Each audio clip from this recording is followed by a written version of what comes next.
চীন ভারতের ৩৮,০০০ বর্গ কিলোমিটার জায়গা দখল করে নিয়েছে।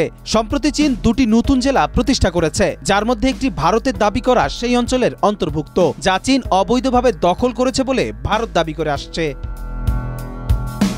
চীনের রাষ্ট্রীয় সংবাদ সংস্থা সিনহুয়া বিষয়টি নিশ্চিত করে জানিয়েছে, উত্তর পশ্চিম চীনের শিংজিয়ান উইঘুর স্বায়ত্তশাসিত অঞ্চলের হোটান প্রশাসনিক এলাকায় হেনান ও হেকান নামে দুটি নতুন জেলা গঠিত হয়েছে। হেনান জেলা প্রায় ৩৮,০০০ বর্গ কিলোমিটার এলাকা অন্তর্ভুক্ত করে, যা ভারত তাদের ভূখণ্ড বলে দাবি করে।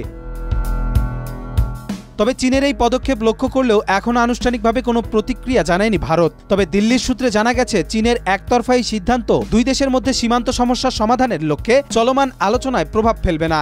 এর আগে গত ১৮ ডিসেম্বর ভারতের জাতীয় নিরাপত্তা উপদেষ্টা অজিত ডোভাল ও চীনের পররাষ্ট্রমন্ত্রী ওয়াং ই সীমান্ত বিরোধ নিয়ে ২৩তম রাউন্ড আলোচনা করেছেন। প্রায় ৫ বছর পর এই আলোচনা পুনরায় শুরু হলেও চীন এর আগে ভারতের দাবি পাল্টাতে একাধিক বিতর্কিত পদক্ষেপ নিয়েছে। পদক্ষেপগুলো হচ্ছে নতুন বসতি স্থাপন, নতুন সীমান্ত আইন প্রণয়ন, বিতর্কিত মানচিত্র প্রকাশ, অরুণাচল প্রদেশের বিভিন্ন এলাকার নামকরণ ইত্যাদি।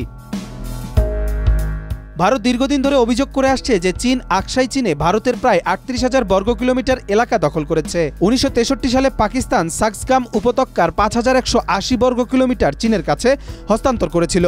চীন অরুণাচল প্রদেশের ৯০,০০০ বর্গ কিলোমিটার এলাকা দাবি করে এবং হিমাচল প্রদেশ ও উত্তরাখণ্ডের প্রায় ২,০০০ বর্গ কিলোমিটার অঞ্চলকেও নিজের বলে উল্লেখ করে। চীনের এই নতুন পদক্ষেপ ভারত চীন সম্পর্ক ও সীমান্তে উত্তেজনার প্রেক্ষাপটে আরও জটিল তৈরি করতে পারে। এখন দেখার বিষয়, দিল্লি এই প্রসঙ্গে কী ধরনের কূটনৈতিক পদক্ষেপ নেয়।